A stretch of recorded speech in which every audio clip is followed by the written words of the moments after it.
Hi Gordon. This morning we're going to show you how to rebuild the front suspension and steering on a Mercedes 123. It won't matter whether it's a 240D or a 300D. It's all the same steering and suspension assembly. Let's first of all show you some of the parts that we're going to replace. And by the way, we're going to do only one side on our video because they're mirror images of each other. The left side is the same as the right. We're going to do the driver's side today. And so we'll show you some of the pieces that we need to replace. Perhaps the most common piece that wears out is the lower ball joint. And so the lower ball joint, if we take a picture of the part number, it doesn't matter whether that's 116 or 123, it's the same part number. And they use the same ball joint on many models, so this happens to be that particular brand. But you can see that what it is it's a joint that's pressed into a steering knuckle, and this is a ball and socket assembly, and then it's got a tapered fitting right there and a nut goes over it. So we're going to replace that. We're also going to replace part of the steering assembly. We're going to replace what's called the tie rod. I always buy the things with both ends already on it. These are also and socket joints. If I take it out of this bag, it's a whole assembly that you buy. You can buy these separate, these ball and socket joints. You can see that it screws into that rod and it's adjustable, so that you can adjust what's called the toe end. But it's just as easy just to buy both rods already, both ball and sockets already attached to a rod. And the whole thing together is called a tie rod assembly. This particular one, I can't even remember where I got it, but there's the part number on it. And so that's the tie rod assembly that we're going to replace. So we're going to replace the lower ball joint and the tie rod assembly. And then since we're only doing one side and I'm rebuilding the steering, I'm also going to replace what's called the drag link. The drag link is the thing that's in the middle between the two tie rod ends. It's the thing that connects one side of the steering to the other. You can see that particular part number, but again, it's just a drag link for a 123. And so if we look at it, it's very similar to a tie rod in appearance. It's longer, but it doesn't have any adjustment. So there's no adjustment on the drag link. It comes out the same way tie rods do. We're going to replace it. Part of the suspension is the upper control arm assembly. It's called the upper control arm, and this, I just grabbed this one just to give you an example. I've got another one that's on the other side, but this particular one actually goes on the passenger side, but they both look exactly alike. And if you look at them, all they are is well, I'll get you the actual one. I just wanted to show you that particular number. But all it is an upper ball joint and a bushing all in one assembly, and then it's got a place where the traction bar tightens up on there. This one is brand new. I took it off a car, and about 2 months later it got involved in an accident, so I salvaged it. But this goes on the driver's side, and this is the one we're going to use today. I just taped these bushings in there when I took it off so that I wouldn't lose them. But this one is just as good as new, so I'm going to use that. And then, another thing we need to do is replace the lower control arm bushings. There's the number on it. These are the lower, where the lower ball joint is. There's a bushing that wears out down there, and we can see what that looks like. These are the bushings that go on the bottom, and so if we look at the bushings, they're big rubber bushings, and they go underneath. One per side? One per side. Okay. No, we have to have both of these on one side. So they both go together on one side. You'll see when we pull them apart. So we really need to rebuild the front end of a car. We need two of these, two of these, two of these, two of these, but only one of these. And in addition, we need this particular piece It's called a support joint. It attaches to a thing called a track rod. And it's another kind of a ball joint if you look at it. It's a ball joint that swivels, and it's got a threaded rod on it and a piece of rubber that connects the ball assembly from dirt. But it swivels as well. It's another ball and socket assembly, and so I always replace it when I rebuild the front ends. So those are essentially all the pieces that we need. There's one other piece that could possibly be worn out, but not typically. It's another set of bushings. The arm that this thing, or the rod that this thing is controlled by or with, attaches to, has a set of bushings that if we get the number, those are the bushings, 1, 2, 3, 3, 3, 0, 1, 4, 7, 5, and they're just rubber bushings and a bolt. I typically don't find these worn out. They only cost a few dollars, but they could be worn out, so just in case you might purchase that ahead of time, just in case you need to use it. Those are all the parts we need. Now let's look at the tools. We're going to need some special tools. And you probably don't have these tools. They're very special, and people don't typically rebuild very many front ends, or not very frequently. But one of the tools we need is a spring compressor. And Mercedes needs a very special spring compressor because the coil spring on the front end of a Mercedes has a really, really tight coil. And the jaw compressors that are frequently used to compress springs just won't go between the coils. They won't fit. And so Mercedes makes a disc kind of assembly, and it's actually cut in a spiral.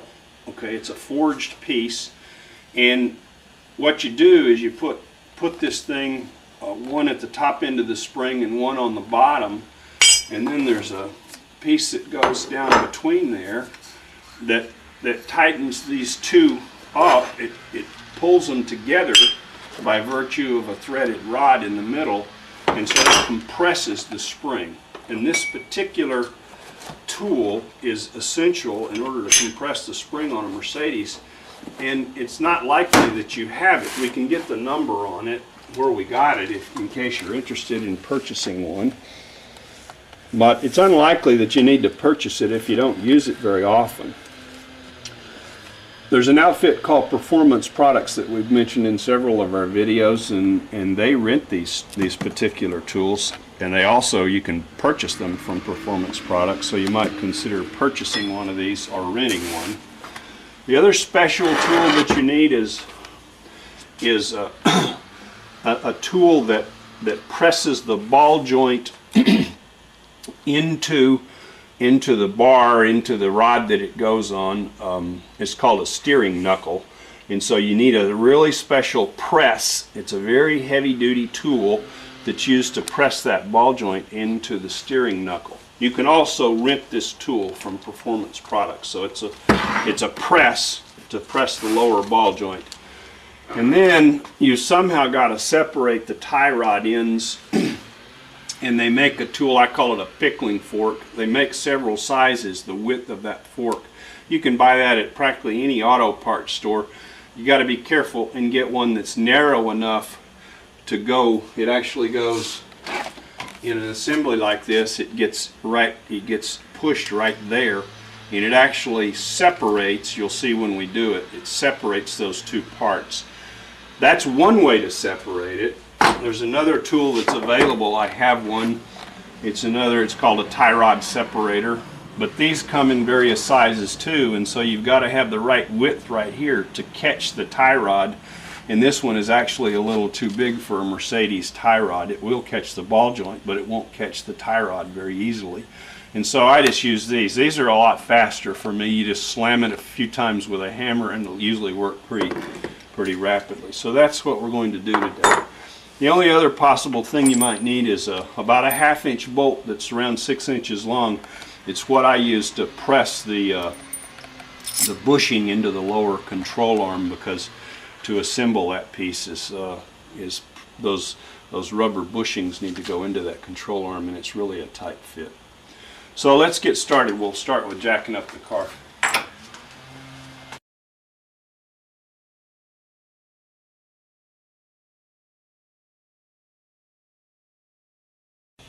Okay, now in order to work on the driver's side of the car, we're going to put a jack stand in a kind of a special place so that it's not in our way. Under the frame of the car, and I use a little block of wood so that I distribute some of the weight. Just a scrap piece of wood, but there's a frame right behind the assembly, as you can see. And so I put the jack stand there, and then you can see that I've always got carpet on my floor so I can work under there. But now I'm going to lower it very carefully, and the passenger front tire will drop down.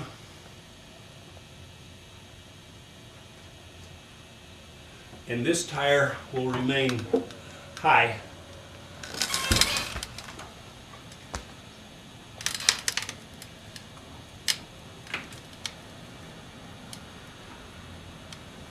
Now, it's up there pretty high. It's just because my jack won't go any lower than that. And I might put another jack in a strategic location as well, just for safety's sake.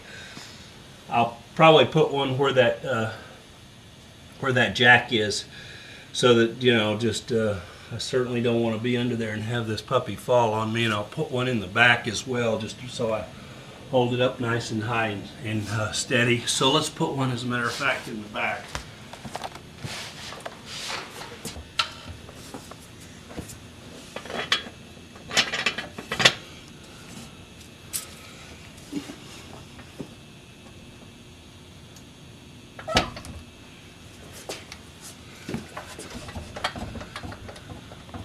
I just want to have enough pressure on those jack stands to make it effective. As a final precaution, I'll just leave my jack under the frame of the car, but out of the way. So I'll just barely have it like that, so that I've got 3 supports on this side. Now I've got it well supported and I'm not afraid to get under it. Now the first thing I have to do is pull the wheel off. Now one of the very first things we have to do is to pull the caliper so that we can pull the disc, the rotor. And so we've shown pulling this caliper several times in various videos, but first we're going to pull the pads out of the caliper, and then we're going to take the caliper off. It takes a 17 or a 19 millimeter off. I'll tell you when I get it. I think it's a 19 millimeter. Yeah, it is 19 millimeter nut. So what we need is a pair of needle nose or something to pull these little pins out of there. So let's start that way. There's some little pins that hold the brakes in, the brake pads. So there's a little bitty, almost like cotter pins. They're not, I forgot what they call those kind of pins. But get those pins out. And then pull these pins. And after you pull those pins, then a little spring retaining assembly comes out of there, holds the pad in. And then we want to pull the little electrical sending wires off of those. And sometimes those pads are mashed in real close. I usually take a big pair of pliers and just squeeze them together. Pliers to squeeze the pads back away from the disc and rotors.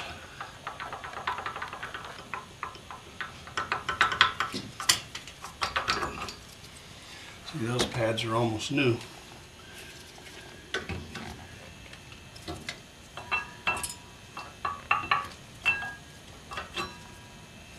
Okay, once we take the pads off, then we're ready to disassemble the caliper.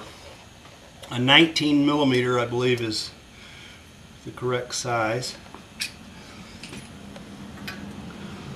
And we always just hang this caliper on the suspension up here on the torsion bar so that we don't put any pressure on the brake line. So we'll come back once we get this caliper off. Now we've hung that caliper up there, and we're going to now pull the hub off. We've shown how to do this in our brake rebuild video. It's real simple. You just have to pull that off, and then there's a nut on there. It's a 5mm Allen. Now, before I disassemble this piece, I'm going to take the tie rod ends off. Okay, so the tie rod ends are here and here, those two bolts.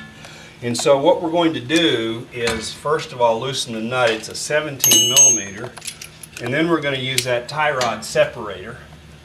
So sometimes these things have cotter pins right here as a safety measure, and sometimes the bolt or the nut is one of those safety locking nuts, and we've got safety locking nuts here, but be careful, sometimes there might be a cotter pin through that bolt to hold it. If there is, you'll have to take that out first. These don't have them. This part is not very tight typically. Actually, the nut cinched down on there is not so tight, but then once you get the nut off, it's a tapered joint. And so that's what you need that special tool for, that tie rod separator, in order to separate the nut, or the joint.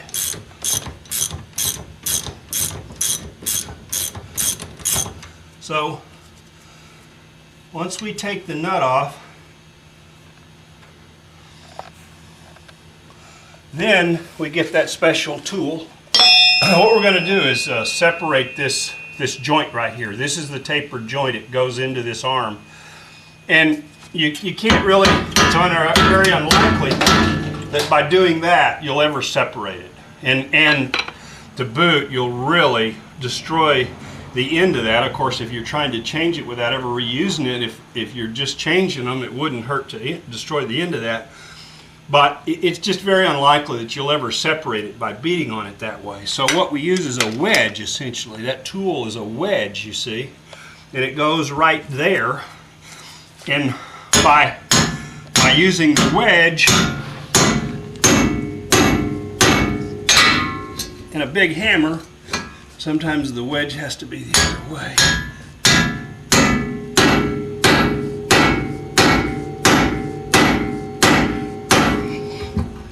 And sometimes they can be really stubborn.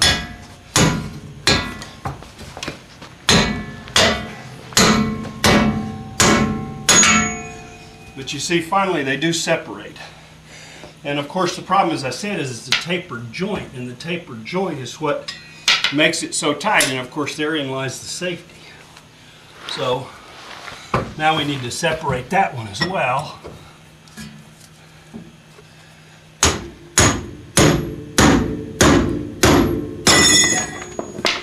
And so now the tie rod end is separated. Now of course what wears out is that ball joint. That ball joint gets sloppy. And so when I rebuild steering and front end assemblies, I just replace them. They don't cost that much money.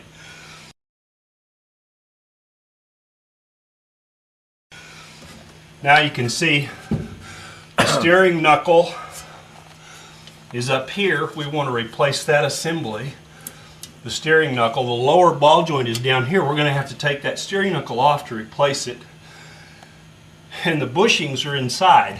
So before we do anything else, we're going to loosen the shock. What we need is this spring off of here. And in order to get it, we need that spring to be separated as much as possible and yet not uncoil. By keeping the top ball joint in place, we can be assured that the spring won't uncoil when we undo the shock, and by undoing the shock we get about that much more room, which gives us what we need to get this coil spring off with that spring compressor. So the next step is to remove the shock here at the top. Then we're going to take that spring off. So the shock at the top is not difficult. Let's go up there. The shock has got two nuts on it. One of them serves as a lock nut against the other. So this is the shaft, the shock shaft, the thing that the piston, and it's connected to the piston. And so what we need to do is hold one of these 17mm and loosen up on the other one. Now if you notice, the top of the shaft of that shock is squared off. That's so if you have to, you can hold it like with a pair of vice grips. They actually make a special tool. I just put a pair of vice grips on it if I need to. If that shaft starts to turn. Since I'll be working around here, the nipples on that vacuum line are very easy to break off of there. And those things are very expensive. And actually, that one just came apart on me. It's been glued back together. So I'm going to have to fix that. But the nipples on these lines are very easy to break. And so, rather than risk breaking them, it's easier just to pull this line off. And it just takes a 19 and a 17 millimeter.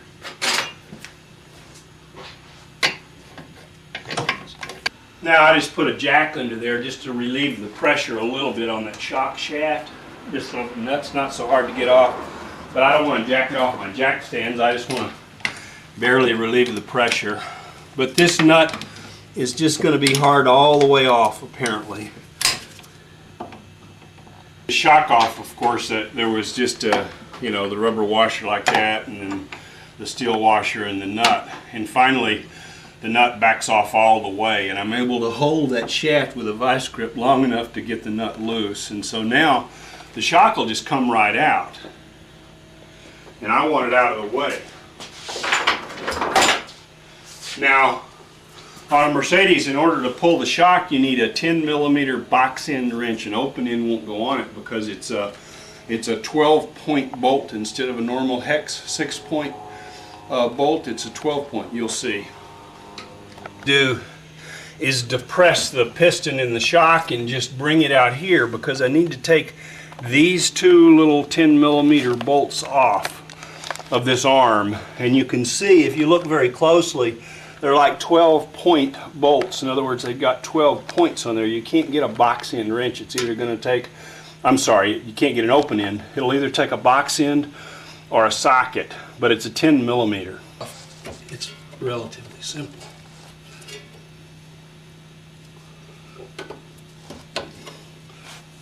Because of the position of the shock, I'm able to get a socket on that back bolt now. And so I'll just put a ratchet in the socket. Now these shocks, finally I got that bolt out of there. That's all there is to pulling the shock off. Now the tool has two discs. The way it's going to assemble is the top disc is just a hole with no cuts in it in any way. The inside of this is just inside of there, and so we're going to put this rod down through the top hole once we insert it. But you notice the other part of the tool is going to be on the bottom, and this particular tool is going to come in and lock against some indentations in the bottom part of the tool, and it locks together. And so it keeps the shaft from turning once I start to screw it down. So you'll see.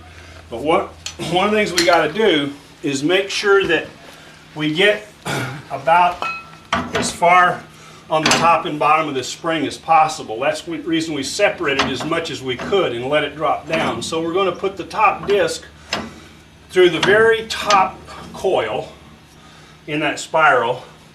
And this one, similarly, as far down on the bottom as we can. Then we're going to drop the tool in so that this piece goes through that bottom piece, and we might even have to pull it out so that we can get it in there. And then we're going to slide the tool in, you'll see, and then we're going to twist on this 19 millimeter bolt from the top with a big socket, and that's going to screw the spring together. So I'm going to go up top, and you see right in front of where the shock was, there's a hole. We're going to drop this down through the hole. Get it all the way down, and underneath you can see that it dropped all the way down. It's made for this car, or made for several cars, but it works on this one. And then we just push this such that it ends up right through the middle of the hole on this particular disc. Now, what I always use is a ratchet and a long extension. Now, see what I got? I just use a ratchet with a long extension, a 1/2 inch drive, and then I'm going to turn this. Now, if you look below, what's going to happen is this rod in the middle is being pulled closer together, and you can see the spring start to move. Now, just be careful with this thing, because when you coil that spring together, it has really got a lot of force.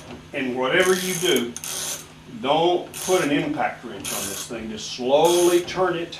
And it doesn't take a lot of force really to turn it, because you got such a mechanical advantage. But slowly compress that spring. And just leave the whole thing assembled until we get ready to put it back together. But you should be able to see that spring coming together. And finally it'll come together enough where it'll come right out of there.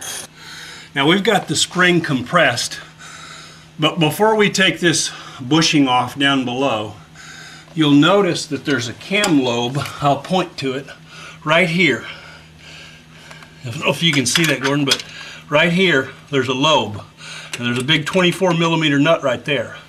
I want to put this thing together essentially the same way it came apart with regard to the adjustments. And so what I always do is take a file, a screwdriver, a Dremel tool or something, and put a notch in both the frame right here and the cam washer right here. It's a cam, so that when I take it apart, I'll know exactly where it was when I put it back together. So I don't want to loosen this nut and take this off until I do that. So I have done that already. You can see my notch right here, my little mark. So now I'm ready to loosen this, and to loosen this back track rod assembly, and to loosen this particular bolt over here on the front ball joint, top ball joint. And actually I think I'll do the top ball joint first, because that'll let the whole thing drop down a little bit, and maybe that spring will fall right out of there. I got it all compressed, but I want it to fall out, and I can probably get it to do so by just loosening this. So let me come over here and get this top ball joint assembly unhooked. It's a 17mm, and I'm going to have to use my tie rod separator again, because what I want to do now is separate that top ball joint again like I did the tie rod in. So I use my separator, and I've got this pressure now off of this whole assembly because that spring is compressed.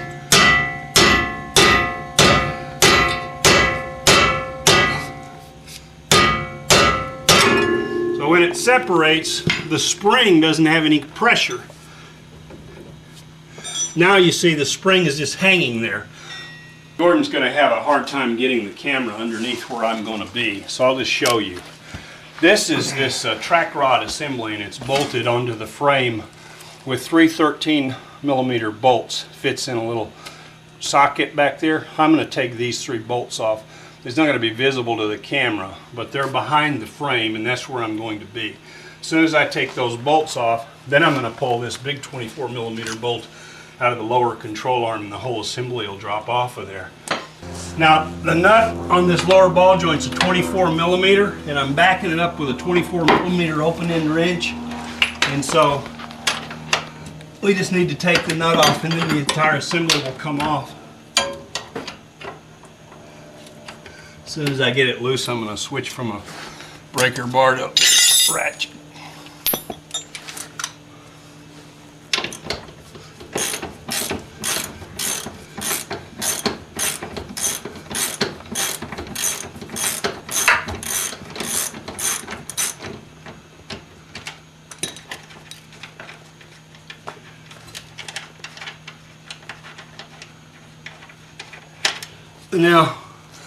Now I just need to tap it. I don't need this big of a hammer. I just happen to have it sitting here.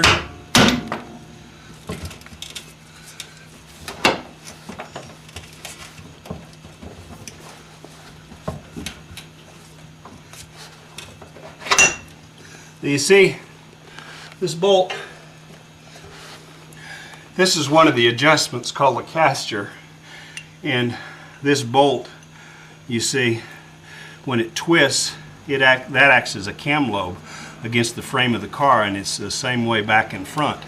But this back one is welded on there. So it's the front one that I made a mark on.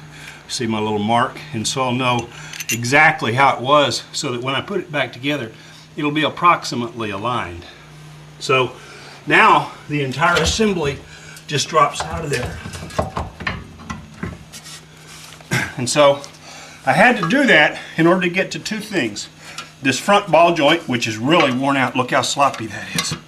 See, it's worn out. And then this particular bushing, I want to replace it. Sometimes those can be a real booger to get out of there, depending upon how worn. And of course, the last piece I want to replace is this track rod, and it's pretty loose as well. So that support bearing, that lower ball joint, and these bushings are what I'm after. So let's go and put this on the workbench, and we'll disassemble this and repair it.